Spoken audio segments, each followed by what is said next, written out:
Welcome back to Simply Sustainability. As you know, April was a busy month. Not only was it Earth Month, but it also marked the return of humanity to the moon after more than 50 years. Yes, I'm talking about Artemis 2, and just a few days ago, the Artemis 3 crew was also announced.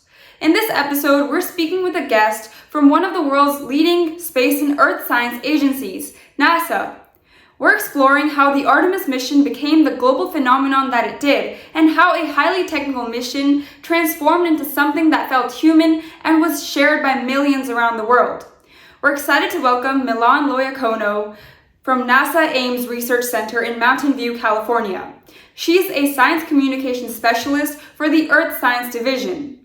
Milan works closely with scientists to bring their research to life, whether it's through field campaigns, photography, or digital media. Her work sits at the intersection of science and storytelling. Hi, Milan. Thank you so much for being here, and we're very excited that you're here today as a guest on the Simply Sustainability podcast. Pleasure to be here. Thanks for inviting me. So we'll dive right into the first question. You're a science communicator at NASA Ames Research Center in the Earth Science Division. When we think of NASA, we often think of rocket science, space, and missions to the moon. So can you talk a little bit more about what NASA does in its Earth Science department? Yeah, NASA actually studies Earth more than any other planet. It's part of our congressional mandate to do so. So we have about 5 centers that have a dedicated group that study Earth science. Ames, of course, being one of them. And so we study pretty much anything to do with this planet. There's people studying it. So at Ames, that looks like a lot of different things. We have people who are researching the atmosphere, atmospheric chemistry and dynamics, fire science, marine science, agriculture, pretty much everything. But then you also have groups like our EPIC lab, which is focused on developing the sensors and instruments. It's a group of engineers who are looking at how do we develop sensors that are on the ground or mounted into aircraft or mounted into satellites to actually get those data and those measurements. And then we also have a lot of people who work in software. We have these massive, massive data sets, and we need to be able to turn those data sets into something that's usable tools that people who are practitioners, stakeholders, people on the ground can actually use in practical ways. So we have teams that are also just working with data and supercomputing to wrangle these massive data sets into something that our partners can actually use day to day. Wow, thank you for sharing.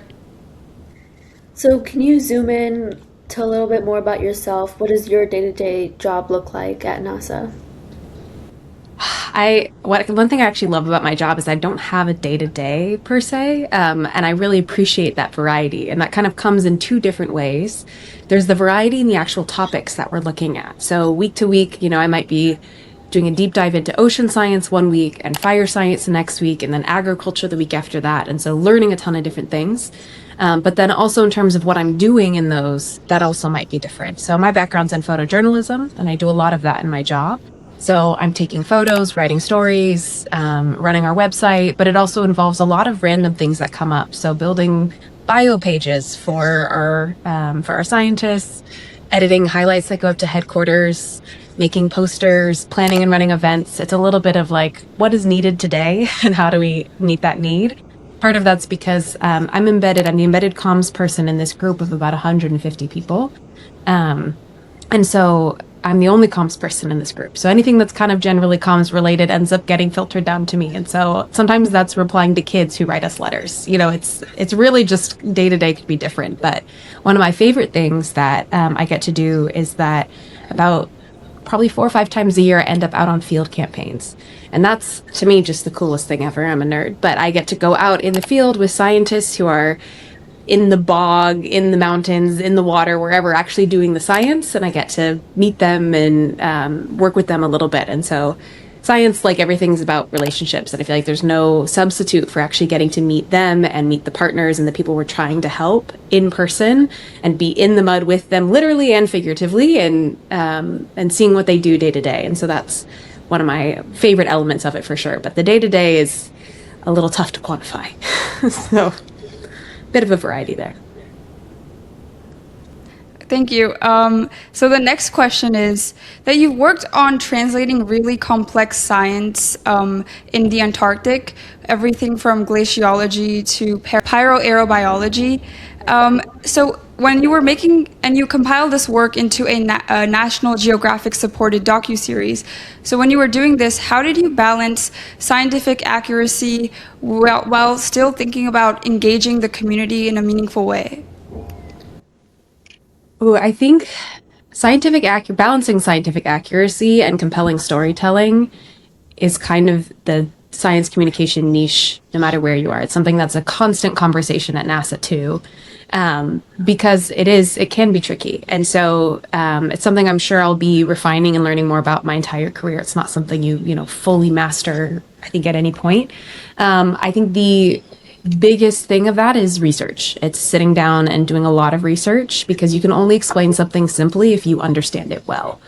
And so the more that I understand about the science and what we're trying to do, the better I'm going to be able to communicate that in a simplified or just a more straightforward, we call it plain language, in a way that's more easy to understand, easy to digest. And so the other component of that is figuring out what the story is. So for the Antarctic science, for example, you don't really study that much of Antarctica in school. That's not really part of the curriculum. And my boss, Ariel Waldman, is a fantastic microscopist. I didn't have a background in microscopy. So I'm starting kind of from scratch in those ways. And so sitting down and reading a lot of papers and talking to people when possible, but I had pages of notes on journal articles and all that kind of stuff. But having a lot of facts in a paragraph doesn't make a story. So the next question of that, and once I have some understanding, is figuring out, I call it the red thread. How do I get to what is the heart of this, the core of this that we're trying to tell people? And the question that you don't want to ask directly, but you're really trying to answer is, why should anyone care about this? And so you're asking, but why, until you get to the end of that chain. And that's when you find, how does this touch someone's life tomorrow? What brings this into their world in a meaningful way? And that's what your story is. And that's what you base everything else on. So for example, something we run into a lot with, science. I was talking to a fire scientist the other day, and I asked her, hey, what are we doing in this project? And she said, oh, we're flying this instrument over a fire. And I was like, oh, but why? She's like, oh, because we want to gather data, or we want to gather instrument viz on fire spread. I'm like, but why? She's like, oh, because then we can see where the fire line is. I was like, but why? And she stopped. She's like, I've never thought about that. She's like, I've never thought about why, like that end why of like why we gather this data. Because for scientists, it's so obvious why you gather data. It was like, oh, this is so that firefighters know where the active fire line is, how fast it's moving, so that they can protect themselves, allocate resources, and protect nearby communities. Like, there's the red thread. So sometimes it's pushing through all of the science to figure out, how does this actually impact people's lives or make it something that they're interested in, and then building the whole story around that. But the important end piece of this is everything has to be accurate in order for it to be. It doesn't matter how good your story is if it's not accurate, or if it's even unintentionally misleading. So at the end of it, you always need to bring it back to the SMEs, the subject matter experts, and make sure people who really know what they're doing and really know their stuff are checking the final version to make sure that you are even giving correct impressions, not just correct language, but correct impressions of the science and the reality of what we know and what we don't. So a bit of a balance, because me doing research for a week is nothing compared to people who have done 40 years of research. So checking myself on, like, I feel like I know this pretty well, but in reality, I need to make sure that people who really know it well are seeing anything before it gets out to the public. Wow, thank you for sharing how you break it down. I think it's really interesting, and it's important to maintain the balance between thinking about what the public wants and also making sure that you're scientifically correct. That's the goal. So, our next question is, you have a strong background in photography and visual storytelling, from planning editorial photo shoots, teaching workshops, and caption writing. So how do you think that photography changes the way people engage with and understand science? I think visuals are really important in any form of communication. Humans are very statistically visual creatures, just based on how much of our brain is devoted to visual input, but also studies in retention show that over 3 days, for example, you retain about 10% of information that you learn auditorily, and anywhere from 65 to 80% of what you learn visually. And so the amount of information that we can recall is really strongly tied to what we see. And so having strong visuals is really important in any form of communication to make an impact on an audience. But then speaking culturally, we are so visually minded culturally, and part of it is we're in a digital age. It is very short form media, social media oriented, and all of that is built around visuals. And so having strong imagery is really important no matter what you're trying to communicate. Science is an extra level on top of that for two reasons. One is that science is often dealing with very complicated subjects. And so there are things that are already hard to explain or already hard to wrap your mind around. And so, for example, if I am telling you, hey, we have a multispectral imager that's looking at, the spectral signatures of minerals.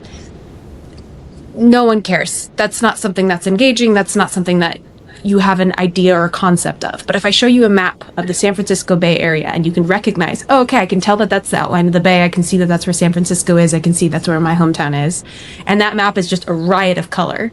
I can be like, hey, each one of those colors corresponds to a particular mineral. And we have an instrument that can tell us what each of these minerals is.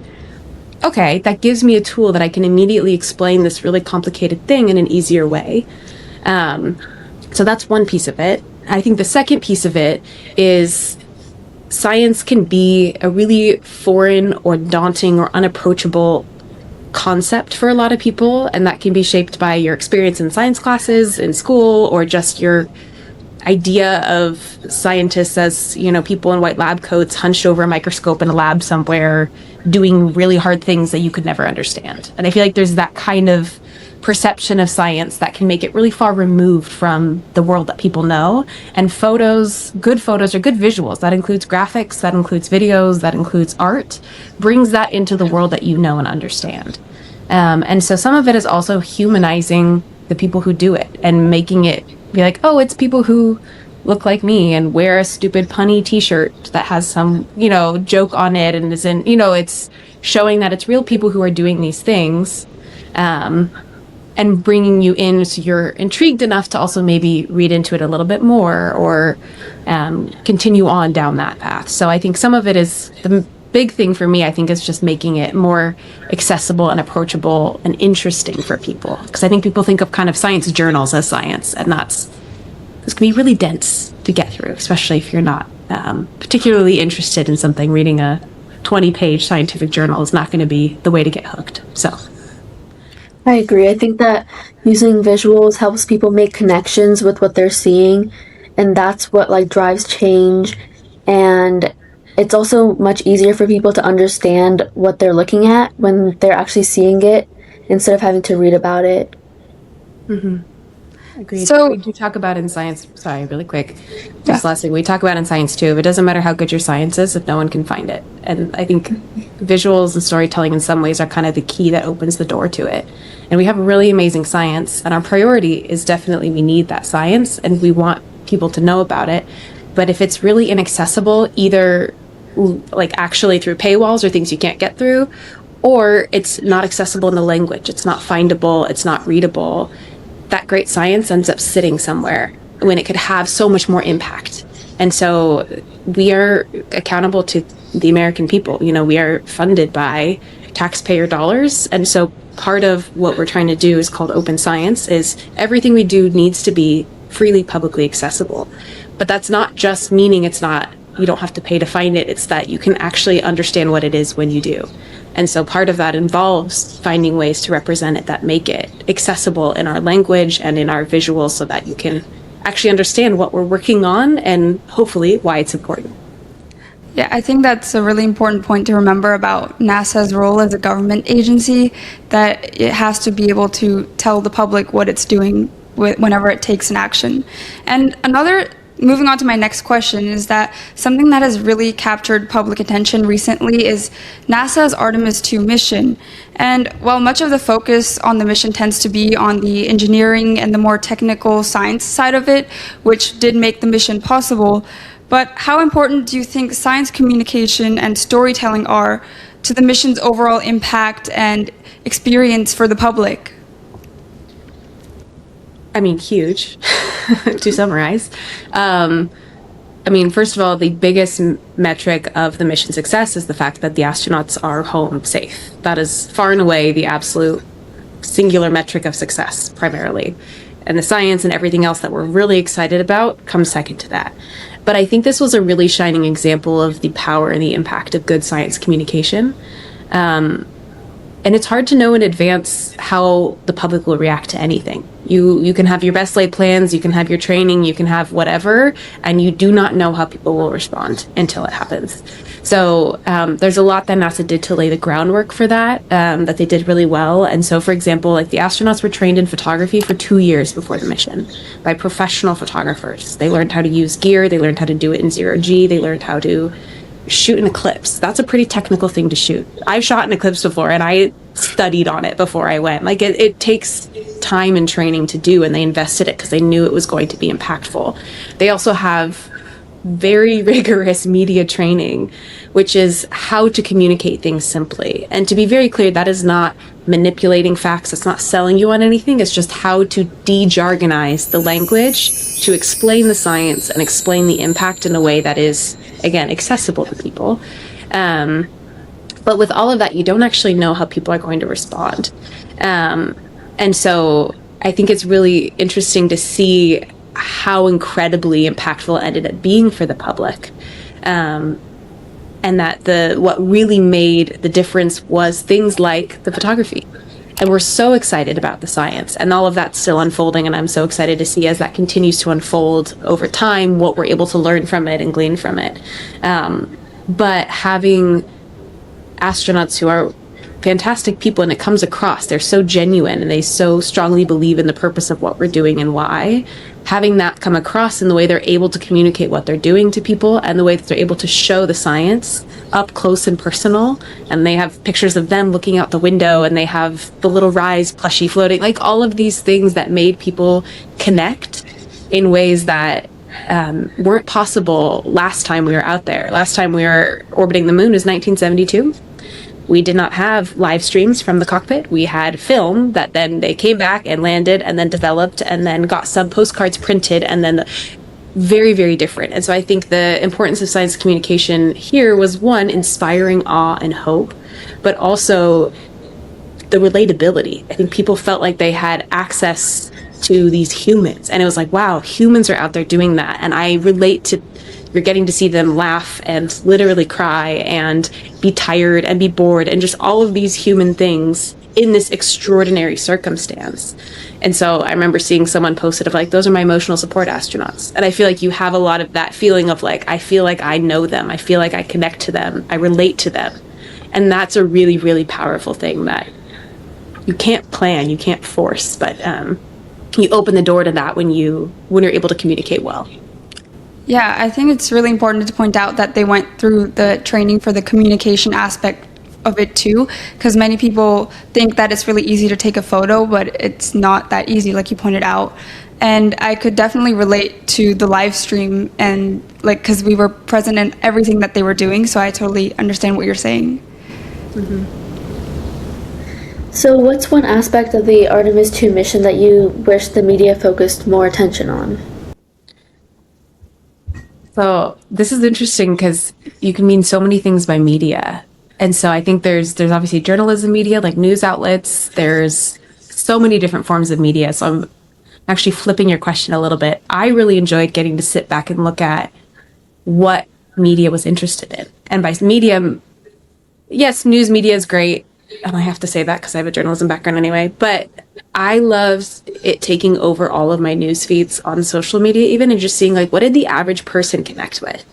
And really getting, I'm invested in this, but I work at NASA. And so even though I'm not directly on the Artemis 2 project mission, I'm invested, but I'm biased. And so you don't know how much everyone else will care or not, again, until it happens. And so getting to see how much it took over the feed, and then looking into like, what did people care about? What did people connect to? What did people find that emotional attachment with, was, I think, more impactful for me than I anticipated it would be. And that was really cool to see. There was some just really neat, there was, women who were emotional about the fact that, the last time we were orbiting the moon, women couldn't have a credit card. And now there's a woman who's out there in space doing this incredible thing.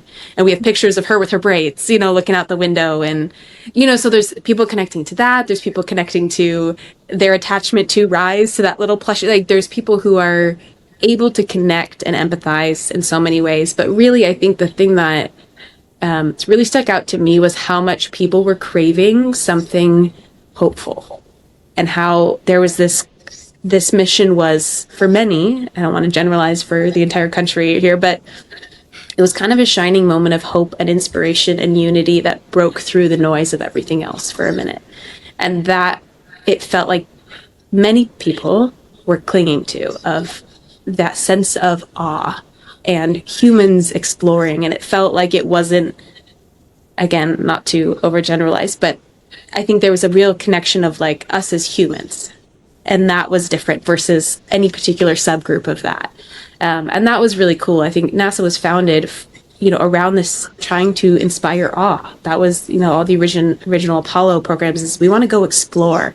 We called them astronauts, which are, star sailors. We have this kind of, really wonderful, whimsical view in some ways of what we can do. And I think it's been a minute since we've had something like this that we can all rally around that was truly new for us as a species. And so this feels like there was some of that. And that was a really cool thing that I got to see in media that you couldn't fabricate that. You couldn't plan for that.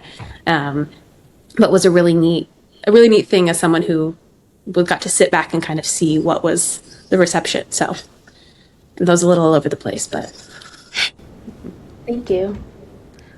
Yeah, shifting the focus a little bit now, one goal of this podcast is, we've been talking about earth science, and there comes climate science in relation to that. So one goal of this podcast is to highlight climate hope in an age of climate anxiety.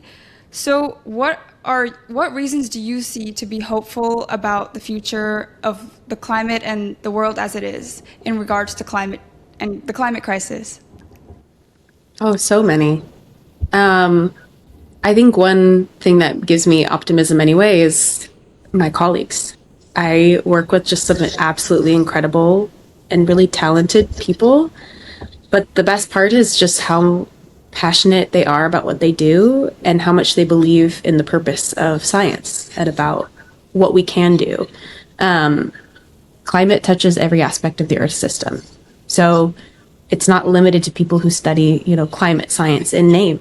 I find a lot of hope and optimism from people who are pushing the boundaries of science in every field, in particular related to the Earth. So we have people who are in fire science who are making tools that make firefighting safer and more effective. We have people who are researching coral reef bleaching and how to better protect ecosystems and replant damaged reefs. We have people who are studying atmospheric compositions and trying to just better understand how different gases move through the atmosphere. And at the end of the day, we're building our understanding of how the world operates and how different Earth systems work. And when we have more information, we can make better decisions because we know more. And we're learning more about, we have more and more data and better technology that is helping us build models about what factors lead to things like drought or wildfires, and how do we therefore better protect communities, better build resilience. And we're working on those things all the time. And so I think it's cool to get to see that up close and personal, but there's so many of those, I'd say, quieter victories happening all across science everywhere. They're just not as loud as some of the bad things that are happening because they don't catch as many headlines. So I think the hope and the optimism is kind of noticing where those things are happening, even when they're not as vocal about them as some of the negatives. Wow, I think those are great examples of climate progress that should give us hope. And then for a final question, what advice would you give to Gen Z or younger audiences who are also interested in climate solutions, and where do you think they could start? My first honest piece of advice is, get off your news feeds. I think one of the worst things is how insurmountably large these big problems can feel, especially those of us who've grown up with technology. I think it's easy to get really weighed down or discouraged by how big a problem feels. But change happens when everyday people do good where they are. And I think the best thing is like, okay, what can I do where I am right now, and not waiting until I have the resources or the power, the position, or the experience to do X, Y, or Z, but what do I do now? And so with anything you care about, the three things that you can do involve your time, your talent, and your treasure. And when you're young, you don't really have much treasure to give. So that's a separate conversation. But what you have is your time and your talent. And so starting with, okay, well, with my time, what can I do? Are there places to volunteer? Are there clubs to join? Are there ways that I can invest my time that make a difference or an impact where I am? And it doesn't have to address a global problem to be worthwhile. And then with talent, sometimes it's, all right, well, what do I do with the things I'm good at and what I already know and what I can already do? And so like, I did a lot of photography. Okay, what can I do with photography that works towards this goal? So some of that is like, we need people who understand how science works in every field. So you're not limited by an organization or a major that has the word climate or has the word sustainability in the title. We need people who understand science, who are architects and engineers and software programmers and car mechanics and every field. So also don't limit your options of, if you don't work in a particular field or don't major in a particular thing, that you're not helping or that you're, not contributing in some way. So I think there's a lot of, practical things you can do, but I think the bigger thing is not getting discouraged by how big the problem feels, because every victory was made by individual people making small choices. And so that can be tough when you're starting out, but we always need people who are coming in with fresh ideas and new ways of looking at things, and people who are going to come and mix it up and push people to be different and think differently. And so I think that's what every new generation needs to do, is continue to challenge and try new things. Yeah, definitely. I think change doesn't just come from one person. It comes from a community working together. So I think everyone needs to come together and work towards the climate crisis, and it can't just be one person putting their foot forward. Mm-hmm. Well, thank you for an amazing interview. That brings our interview to an end, and it was really great having you here with us today and sharing all those wonderful things and insights that you shared. Thank you. It's great getting to chat with you guys. Thank you.